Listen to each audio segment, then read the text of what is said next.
High friends, welcome to Sheetal special.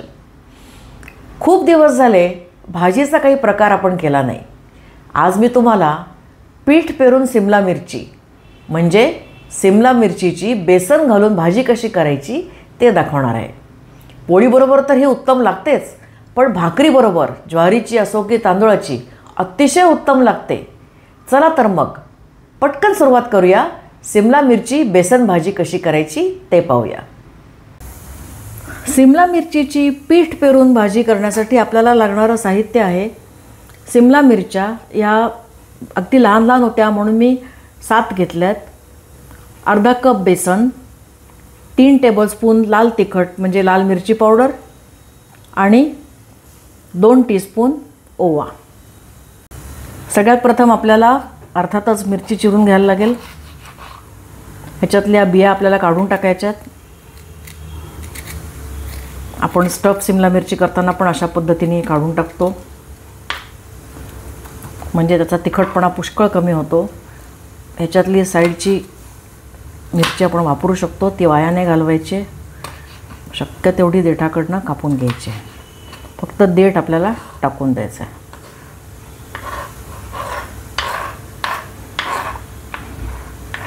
प्रथम आपण सगळ्या मिरच्या बिया काढून पोकळ करून घेऊया आणि मग आपल्याला त्या बारीक चिरता येतील।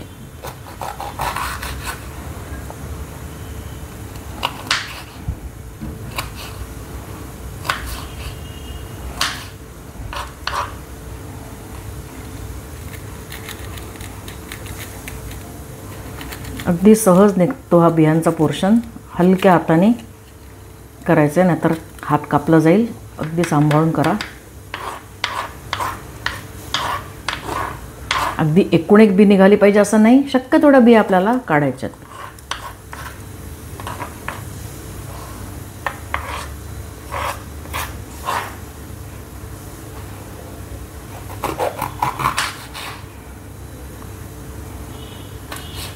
याचे असे छान छोटे छोटे तुकडे करून आपल्याला भाजीमध्ये वापरता येतील।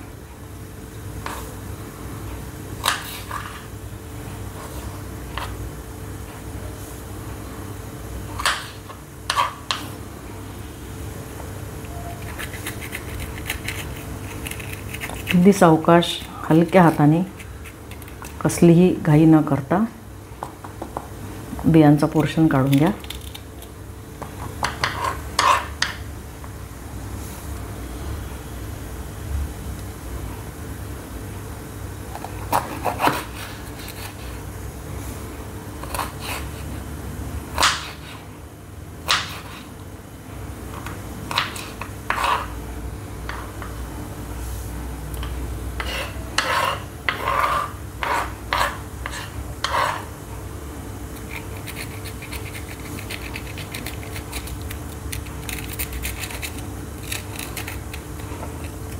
तुम्हाला मी सिमला मिरची स्टफ सिमला मिरची करून दाखवली आहे। त्याच्या आतमध्ये बटाट्याची भाजी किंवा बटाट्याचं सारण घालून ती पण तुम्ही केली असेल आणि तुम्हाला आवडली असेल अशी मला आशा आहे। तुम्ही ही पण भाजी नक्की करून पहा, तुम्हाला नक्की आवडेल हे मी अगदी खात्रीने सांगू शकते।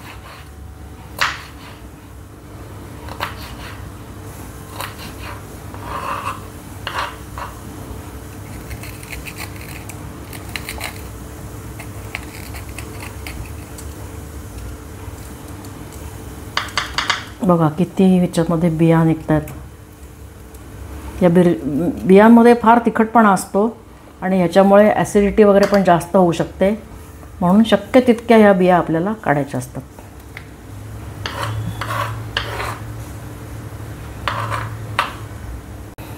ह्या पहा, आपल्या सगळ्या मिरच्यांच्या बिया काढून झालेल्या आहेत। आता आपण ह्या कापायला घेऊ। याच्यामध्ये साईडचे काढलेल्यामध्ये काही काही थोडे मोठे तुकडे ते आपण पहिले कापून घेऊ। फार मोठे नाही, फार छोटे नाही, असे आपल्याला तुकडे करायचे आहेत। मिरच्या मी अगोदरच स्वच्छ धुवून घेतल्या होत्या, तुम्ही कापल्यानंतर धुतल्यात तरी हरकत नाही।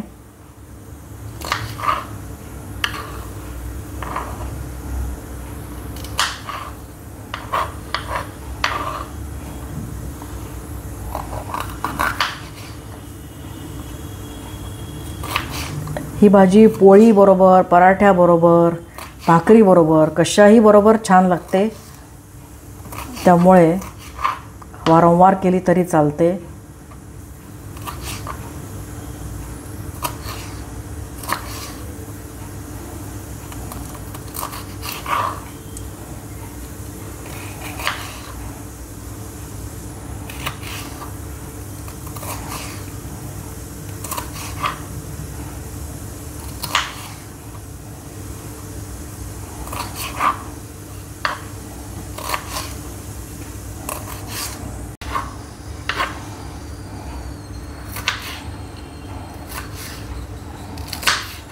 हे पहा, आपल्या सगळ्या मिरच्या कापून झाल्यात. आता आपण भाजी फोडणीला टाकायला घेऊया. इथे गॅसवर मी कढईमध्ये तेल तापत ठेवलं आहे. तेल तापलेलं आहे. सर्वात प्रथम आपण मोहरी घालूया. मोहरी छान तडतडली आहे. आता भाजी घालूया.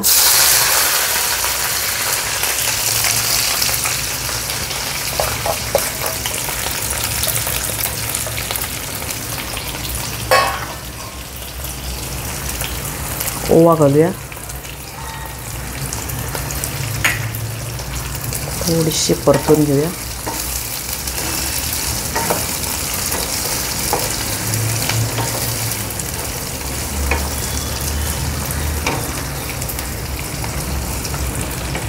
तिखट,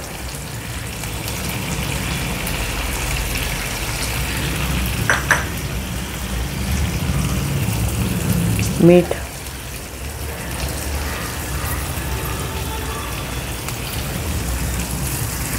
आता आपल्याला या भाजीला बेसन लावायचं आहे, पण बेसन अगदी पटकन शिजतं आणि मिरची शिजायला थोडा वेळ लागेल, म्हणून आपण याच्यामध्ये थोडंसं पाणी घालून पहिले मिरची शिजवून घेणार आहोत. साधारण 1 कप पाणी मी याच्यात घालते. 1 ते 1.5 कप. गॅस मोठा करून थोडंसं पाण्याला उकळी येऊ द्या.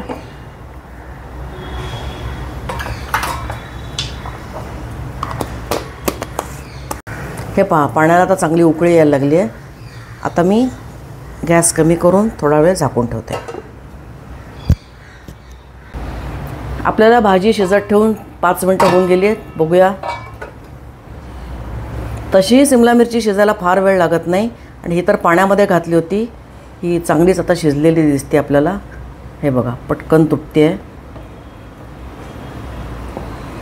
आता आपण याच्यामध्ये बेसन घालूया.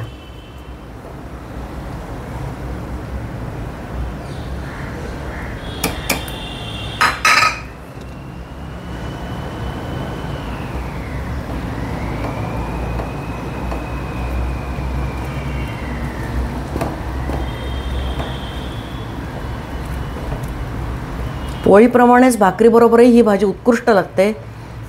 त्याच्यामुळे तुम्ही पोळी, भाकरी, पराठा कशाही बरोबर खाऊ शकता.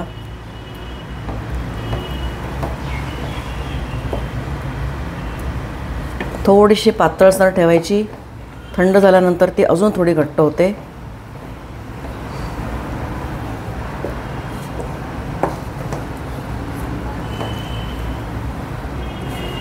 आता ह्याच्यावर झाकण ठेवून बेसन चांगलं मिळून येईस्तोवर परत आपण ही 2 ते 3 मिनटं शिजवून घेऊ.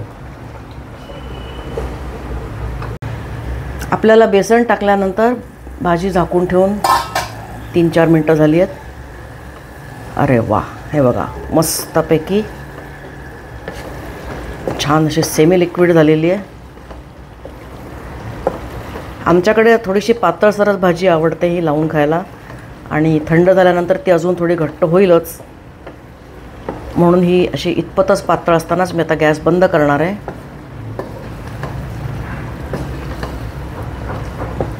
गॅस बंद करते.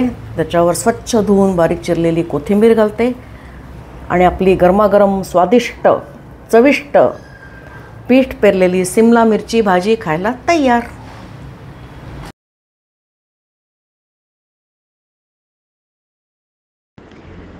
हा व्हिडिओ तुम्हाला आवडला असेल तर लाईक आणि सबस्क्राईबचं बटन दाबायला विसरू नका. अशाच छान छान रेसिपीजसाठी बघत रहा शीतल स्पेशल.